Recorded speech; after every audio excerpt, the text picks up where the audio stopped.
Hello and welcome back to the Lee Summit Town Hall podcast. I'm your host, Nick Parker. It's a good time to remind everybody that this podcast is brought to the good people of Lee Summit by Budget Blinds of Lee Summit. They are your home for enlightened style shades. They have everything you need home decor, but they're really, really kind of awesome on the blinds and the shades, especially if you want those smart things. You want to control your blinds, your shades with your phone, your smart speaker, whatever. These are your robot shade overlords. Go see them. Go see our friends at Budget Blinds of Lee Summit. Tell them Nick sent you. My guest today, I don't know, I'm 5-6 years late probably having him on, but he's a cool dude. It's Matt Fast, owner of Crown Town Scoopers. Did I get that right? You just rebranded. You got it, man. There we go. You might remember him from his previous show. He hosted at the Hy-Vee West, which is, by the way, that's the good one. That's where I go. Oh, 100%. That's a good one. Yeah. Even though I'm not there anymore, that's definitely the good one. Well, it's your aura is still there. Yeah, I think it's still lingers. Former director of Hy-Vee West over on Ward Road. He now is running business on his own. Matt, welcome. Yeah, thanks for having me, man. Appreciate it. So you're 5-6 years in. You started your business in March 2021, you said. Yeah. And it's now Crown Town Scoopers. That's new, right? A new rebrand as of August 1st. It is, yeah. So we're just a few days fresh into the new name and new concept. Well, I like it because it's Royals vibe for me. Oh, so, yeah. and Definitely. you're rocking blue. Definitely was part of the focus on local and some good teams we got around here. Well, and it is exactly what that name sounds like. You scoop poop. Yeah, that's true. So I mean, we're going to have to start with the very obvious question. You were living a pretty cushy corporate life, running a grocery store. And look, I'm not going to make it sound too easy. I mean, you worked hard. Yeah. But then you decided, not only did you want to jump off a cliff and, run your own business, which is its own sort of crazy. Yeah. But you also wanted to scoop poop. Yeah.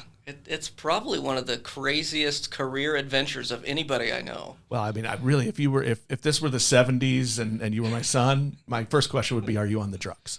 Yeah, I think a lot of people thought that. I mean, most definitely. There was, one of my best friends was like, thought it was a joke when I told him. Oh, I bet. I was like, hey, man, I left Hy-Vee and I started a business picking up dog poop. And he's like, that's funny. And I said, no, that's really what I did. And then he called me, and I could hear his wife in the background, like, he didn't do that. He's just pulling your leg. Like, they're waiting for the punchline. No, I really did. and that was honestly the reaction I got from so many people when I did it, just because, it was a complete 180. I mean, there's no bigger 180. And I will tell you, the first time I saw your business, the old brand, was actually you were a client was a neighbor across the street from me. Awesome. And I saw the truck come on by, and I paused. Like, I didn't even know that was a business. Yeah. That was the hardest part early on, was there wasn't a lot of people that did it in Kansas City. I knew people in New York and Orlando and that I had just connected with that have been doing it for many years, but there wasn't really anybody here in Kansas City. So not only did you have to build a business, but you had to build the industry, because you got a lot of that of people do that for a living. Like, that's a job. You don't just make your teenagers do it? Yeah. And you get the question from the neighbors of like someone pays you to come just pick up dog poop? Like, that seems crazy. And so much of it was just building the industry, not alone the business. It was tough. I'm always curious to hear, how people found the business that they do. I mean, like, when I left and went on my own, I stayed in my lane. Like, I've done, I have been in or around the news media my entire adult life. Yeah. So I just decided I wanted to do it on my own, which is, its own kind of stupid. That and marrying a teacher. I'm never going to have a lot of cash. But, how did you find poop? Yeah, I definitely did. We should do a counter. How many times do we say poop on this episode? Probably a few. I definitely didn't stay in my lane, that's for sure. From what I did retail for 16 years. I mean, that was all I knew. And but no, I had a buddy when I was running Hy-Vee in Manhattan, Kansas, who I had met through some chamber events and business groups, and he had started a company in Manhattan, Kansas. And when I was looking to leave Hy-Vee, I just reached out to him and couldn't believe the success and growth he was having in a college town. Right. And started to research and find people doing it all over the place, been doing it for years. But like I said, there wasn't much in Kansas City. And at the time, he was like, well, I think we're going to start branching this out and start growing locations. So I said, well, let's get one going in Kansas City. And I had been looking at other options for, I've been running a grocery store. I felt like leadership and business was where I wanted to be. Didn't know it was going to be in dog poop. So I had been looking at other options like running a gym or running a small grocery store, a produce shop, produce warehouse, just different things. And right. They all kind of kept coming back to just the overhead, this was something that I could just create from nothing. This was something unknown, and I wanted to do something completely different. I get that, and I'm gonna, my in between career. I like to say this is my third one. So I was in newspapers up until 2008, and then we all know 2008 happened. And so I moved into marketing and ran marketing for a commercial real estate company, and that was not a great fit. I don't know how I lasted as long as I did, both from my end and their end. I mean, like, really, it was just why. Yeah. And so when I was looking around, though, like, what am I going to do next? I kept coming to, I don't want to do that anymore. I don't want another job that feels like that. Yeah. Is that kind of where you were? Yeah, it is. And I think for me, I wanted something that, maybe it's because I'm a little controlling and independent, but I wanted something that I had full control of. And even though the previous name was a franchise, I felt like I was going to have pretty full control of that. Where with some of these other places I looked at, running a gym, you're part of a big corporation, and you've got, these guidelines you got to follow. And I didn't want to follow any more guidelines. I did a lot of that at Hy-Vee. And so this was just like, no, I can just build, from nothing. Right. And I had a lot of confidence. Sometimes it's a little cockiness, and being able to do it. But I saw, what a guy in New York that had 2,000 clients say he was taking care of, been doing it for 20 years. A guy in Seattle that had over 2,000 clients and been doing it for 15 years. And I was like, there's opportunity to really make this into something. Yeah. So that was kind I of the can direction. get the number that I want, but I can still own it. And not even ownership in the sense of financial ownership, but just you can own what you do. Yeah, I can do it at the pace I want to do. I can do it at the level I want to do. If I want to not touch anything on Sundays, I just shut it down on Sundays.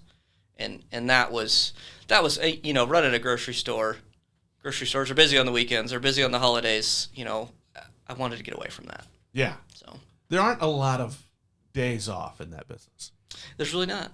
No. There's the days where you want to be with family, you want to be doing stuff, or the days where it's busy and you got to be there. Right. So. And I would assume at that level, because those stores are huge. Yeah. That even when you're home, these dang computers they put in our pockets. Yeah. You're always there. Yeah. And I think that's with running any business, but yeah, you were pretty connected, and the VP could call you and say, I need this tomorrow morning, and you'd have to work on it from home. You will respond. Yeah, there was no avoiding it. But that appeal of just being able to say, you know what, today I'm not picking that phone up, yeah. or I'm not answering that. Like, my business line is a separate app. Yeah, I'm not touching that app today. Yeah, and so much of it when you're building your own business too, it's I can put the people around me. You have limitations in a bigger organization of, well, here's your budget, here's what you got to do, here's the things you can do and can't do. Where, if I'm like, I'm answering the phone too much, okay, I'm going to go find a person to help me do that piece. Or, the full control of building it the way you want to build it. Regrets? Do you regret the move at all, the jump off that cliff at all? I really don't. I mean, there's was times early on, the first couple of years, where it's like, man, I miss the people. Like, I miss the connections I made. Working in a store that had 500 to 600 employees, you built relationships with people. Granted, you moved a lot, so you didn't get to hold those relationships forever. But yeah, you miss the people. But now I'm at the point where I've got a pretty big team, and we kind of get to build those relationships amongst our team too. So Yeah. kind of getting some of that back. That's where I not to give him a free plug, I should haven't paid for this, but that's where when we both work out of the same co-working building, Bridge Space in downtown. But that's kind of was the appeal to me when I first came here. And when he opened this in 2018, was like just people again. Yeah. Because I grew up, in open bullpen newsrooms, right? I'm used to chaos and voices around me and people being stupid. Or even just somebody being able to walk by and say that's a bad idea. Yeah. So and I like miss people. I like that too, and that's part of the reason I came to office here, and early on to kind of get that people feel. Yeah, that's why I joined the chamber. That's why I found business networking groups and built relationships with other business owners going through the same struggles, the same challenges, opportunities, all that kind of stuff. So that was fun for me to kind of still get that people feel by meeting other people going through the same things. Well, let's talk poop scooping. Yeah, let's do it. Other than, it's a need people have, and I am not a pet owner, and I know I'm going to open myself up here to a lot of ridicule, because as soon as you say you don't have a dog or you haven't had pets, or pet people come after me. I'm happy I've just kept, my little family unit alive. Yeah. I don't want more. I don't want more responsibility. To each their own, man. That's I love. All right. My favorite dogs? Other people's. We get to see a lot of other people's. Yeah. But I other than the obvious pitch, what is the, how are you getting people? Because most people, I think, grew up and I have not had a pet dog since the early 80s. Yeah. But most people, that's just part of the routine, right? I go scoop. What's the pitch to let me do this for you? I think there's so many, life is just so much busier. I think of when I was a kid, I played soccer. Well, my oldest daughter is in golf. She's in lacrosse. She's in track. and all the other stuff that comes with the school she goes to. And it's become, and I think we've seen it here with the competition we've had in Kansas City, but it's become another one of the services that you can part out. One more thing to not have to worry about. You didn't have... when you and I were probably growing up, you didn't have as many big mowing companies. That's true. You didn't have as many people that cleaned your house, that made meals, that delivered food. There's so many services that this is one when I thought about it, and I met my friend who was going in Manhattan, Kansas, and I'm like, man, this is like the one chore at our house with our dog that nobody will do. It's like the last thing on the list. Like, okay, yeah, I'll go, but I had young middle schoolers that, yeah, I'll clean the counters, I'll wipe the floors, I'll do the laundry, but please don't make me go pick up the dog poop. So it just kind of resonated with me. Like, it's we can make it an affordable service that people don't have to worry about, and then they can go enjoy their yards more. Right. They can get out there. They can go play in the pool. They can send the kids outside. And know that the yard's picked up. So I think the service industry just has grown astronomically over the last 10, 20 years. And the number of things that we, as you said, part out. Yeah. Things that when we grew up, it was like, man, I can't believe, like maybe the neighbor kid came and mowed your grass, but now there's huge companies, not only locally, but nationally that have. And that people business. locally who started mowing as a kid and have built giant businesses. Yeah. Out of it. Yeah, and it house cleaners and all those kinds of things. So many of those are becoming more common. Yeah. And that was my push when I started this, was let's make it something common in Kansas City. Let's make this something that people don't look at like, oh, my neighbor pays to do that service, but more so look at it as, yeah, that's one less thing I got to do. I'm sure it's more, oh, my neighbor does that? I'm doing that too. Yeah. I bet you get a ton of referral calls that way. We do. We've got neighborhoods or circles where we do every house in the circle. And it's just Truck because... pulls up, hits them all. Yeah, and it's just because one neighbor started and the next door neighbor was like, hey, tell me about this. And it just builds. I think our trucks are one of the biggest advertising pieces we have in what we do. So yeah, it's just grown, and there's a lot less of the, oh my gosh, I can't believe you pay to have that service done. More so now the questions are, oh, how much does it cost? I think I want to do that. It's just changed over the 6 years almost I've been doing it. What is the, this makes me think, and so I want to ask this question. What's the thing that you part out? Like, what's the service for your family that you are so happy I can have somebody do this for me? And I'll tell you mine. Okay. Grocery delivery. Okay. That's the thing. I will. Yeah. I would almost give up streaming services before I would give up grocery delivery. And it just because it fits the way we live and move with all of our, all the moving parts. Yeah. I don't know what it is for me. I mean, I like to, I can never part out my grass. I love taking care of my yard. Oh, see, that's my least favorite. I'm like a freak about it. I love getting out there on the mower, and we've got about an acre, so I love getting out on my riding mower and making my neighbors that are retired guys next to me jealous of how good my yard looks. I always inform my neighbors my job is to make their yards always the best. I try to make theirs. I do the opposite. I don't know. I think the basics of like just fixing things, like handyman services. Yeah. Like that's another thing. Like you didn't have all these handyman services, 25 years ago. No. But now I could probably tell you 10 different handyman companies that I know. Right. I'm not a good fixer when it comes to anything, so I got to have somebody help me when it comes to I'm the projects. I wish I were. Yeah. You know what I mean? Like, and then I never do it. I wish I would because I feel like I should be able to figure that out and do it. And so I put it off, and then, I don't even get to that however point. Long later, right, it's sat around, and it's, oh yeah, I should probably get somebody to do that. I just call my guy and be like, hey, get over here. I need help with this. I don't even attempt it. Oh, no, I don't actually attempt it. Yeah. I feel like I could and I should. Yeah. I get that. And so then it just gets procrastinated. Yeah. That's interesting. Are you, I think this is important, are you dog people? Do you have dogs and Scoop? So we did. Unfortunately, she passed away recently from unexpected cancer. I stepped in that one. No, it's all good. So we actually, what was cool about our new business and our new name, our logo is kind of an ode to our dog that passed away. Nice. So she was a great pup. She was a rescue we got before we came to Kansas City, and so we haven't got to the replace her yet, get the new pup. But I get asked about it a lot by the kids, so we're almost there. So the one pet we had with our son when he was growing up was he had a fish for a while. Okay.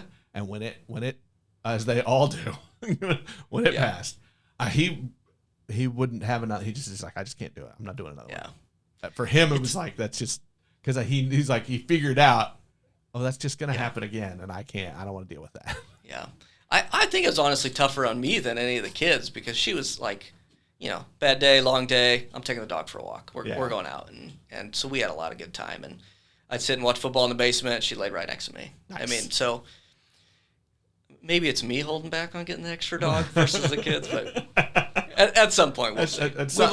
We've also got 4 girls at home, so it's like having a pet. Trying to keep up with all them, but. Well, I want to talk to you a little bit, and this is really just, I'm going to switch gears on you, and this is really more just my nerd curiosity. I love storytelling. I do, as much as I hated being a marketing director, I do like that topic in that area. Yeah. So I want a little bit about, you just went through this giant rebranding process. Yeah. And so you had to figure out who you were, who your audience was, yeah, all these things, right? And then how do you tell that story with, a few words and some pictures. Yeah. What was that like for you to kind of go back to the drawing board? Yeah, I mean, it was very different and a bigger challenge than I expected. When I started with our previous company, a lot of little pieces were in place. You didn't have to create the logo, you didn't have to create the brand, didn't have to create the website, didn't have to do some of those pieces. Where before I transitioned, I started kind of laying out a timeline. I'm a very spreadsheet-oriented person of, okay, here's the things I can tell that about you. Yeah. Here's the things I need to do and when I need to do them, and to kind of hit the process of August 1st. That was kind of the goal of getting August 1st for transition. And, man, it was a lot more than I realized. Even when you say, hey, I got this company that can help me build a website. Well, you got to create all the content that goes onto that website. the images, the stories, so that became, oh my God, this is a huge piece. And then what was that like for you? And I'm sorry to jump in. No, but, you're good. But like, you spent 16, 18 years in a giant corporation. Yeah. All that stuff is done. Yeah. You are told what story you're telling. Yeah. And for the most part, when you went off on your own, you were you were a franchise. So it was a company and a story that existed. So again, things were given to you. I mean, you had to learn your own personal story locally. Yeah. But a lot of that was that work was done. Yeah. You just had to meld your story into what existed. So what was that like for you to look at, oh crap, I'm starting at zero? Yeah, I mean, it was a lot of reflecting. It really makes you think about your values and your purpose and why are you doing this? Thinking of the team that I support every day, all of our employees. And, it kind of gets you, it got me thinking back to, why did I leave? Okay, I wanted a better balance in my life. Okay, that to refocus as we're growing this new company is, how are we creating the balance for our team and for our customers? It's two big different things. But yeah, I mean, it just helped. I reflected a lot and just thought of the experiences and thought of the things, because even as you're part of a bigger franchise or a bigger organization, you think about, I think I want to do this way, or I want to change this, or you think about those things nonstop. The brain's always turning. Right. So I think a lot of those things were kind of in my head already, of what I wanted to explain and what story I wanted to tell. It was just telling it and putting it together and making it make sense in different paragraphs in different spots. I like the idea, though, that it's a business meant to make other people's lives a little bit easier. Yeah. But you're doing it because you needed your life to be a little bit easier. Yeah. And then also you want to do that same thing for your employees. I like maybe it's not the right word, but there's a symbiotic nature there of, yeah, all those stories have to fit. Yeah. Is it hard? Because I feel like, especially, and you're 6 years in, you're not a startup anymore, but is it hard to remember that? Because when we do start our businesses, we're saying yes to everything, right? Because we want the business, we want the cash flow. Yeah. Is it hard for you to remember that for yourself, for your employees? Yeah, I mean, at times it can be. I mean, you always have your ups and downs as you're going through different things. But the balance has always been super top of mind for me. I mean, when I started to hire my first employee 6 months in, I'm like, okay, how do you recruit somebody to come pick up dog food? Okay, so a lot of is it a golden shovel? Is that a lot of reflecting there, but I really thought of myself, of why did I leave Hy-Vee? Why did I leave a job I'd been at for 16 years to balance?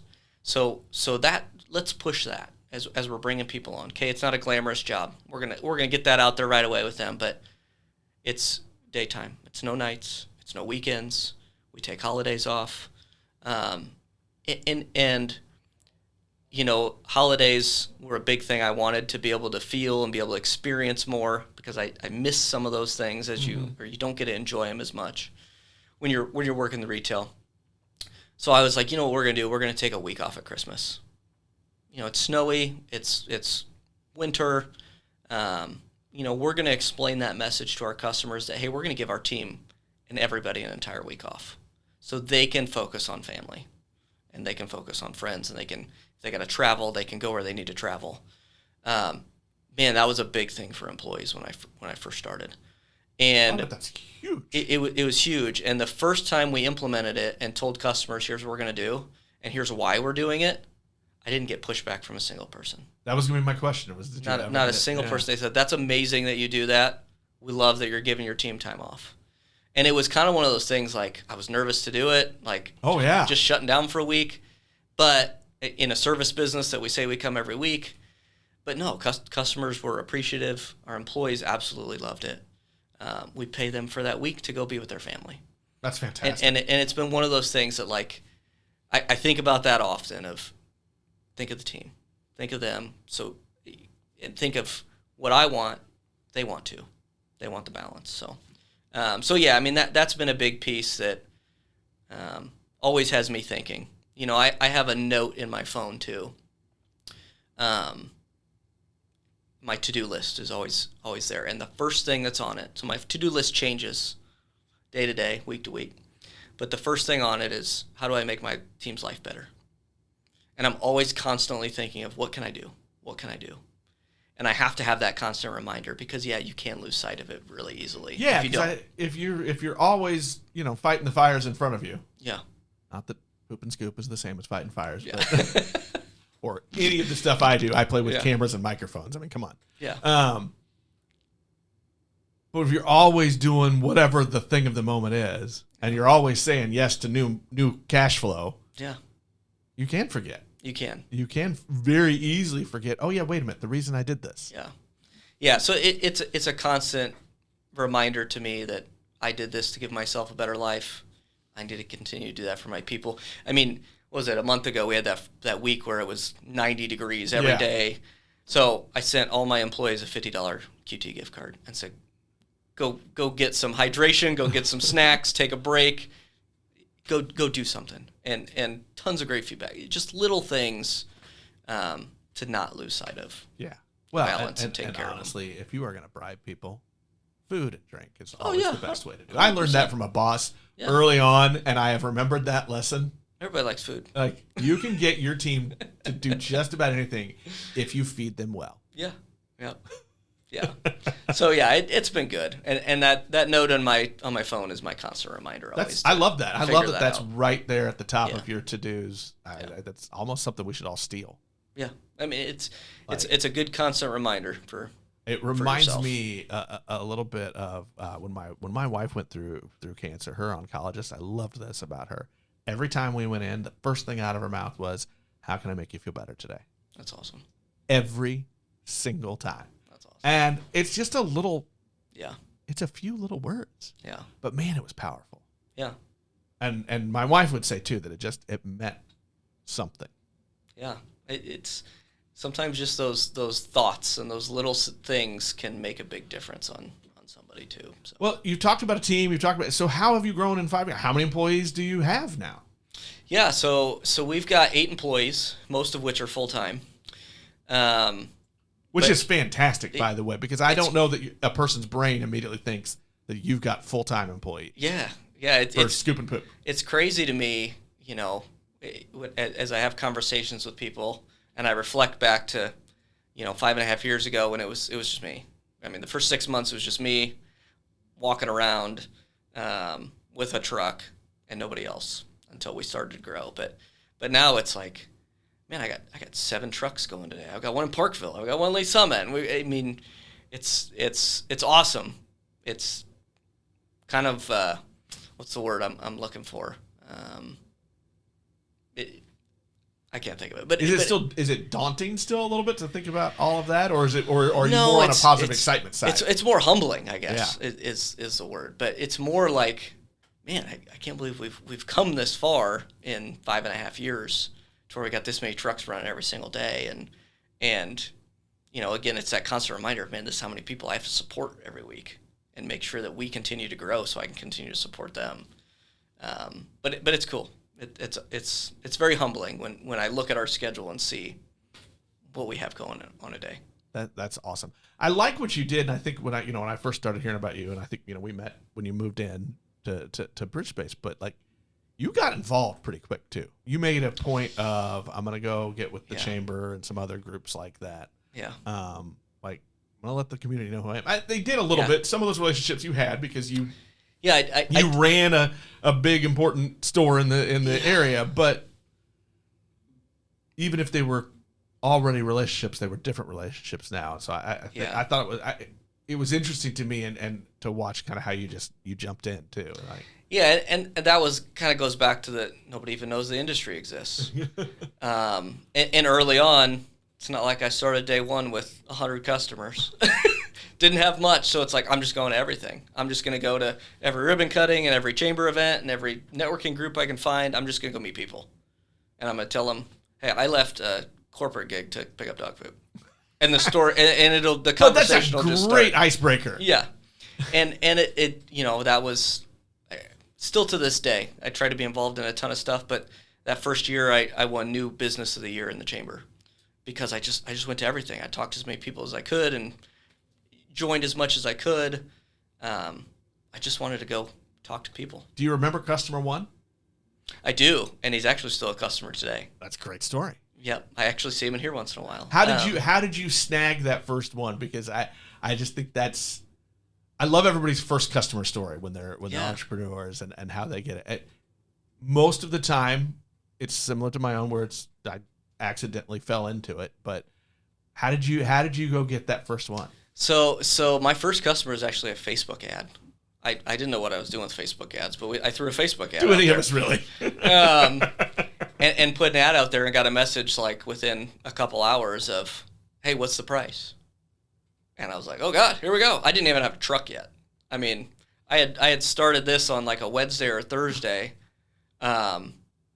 Just put the ad out there to get started and asking price. And he's like, yeah, when can we start?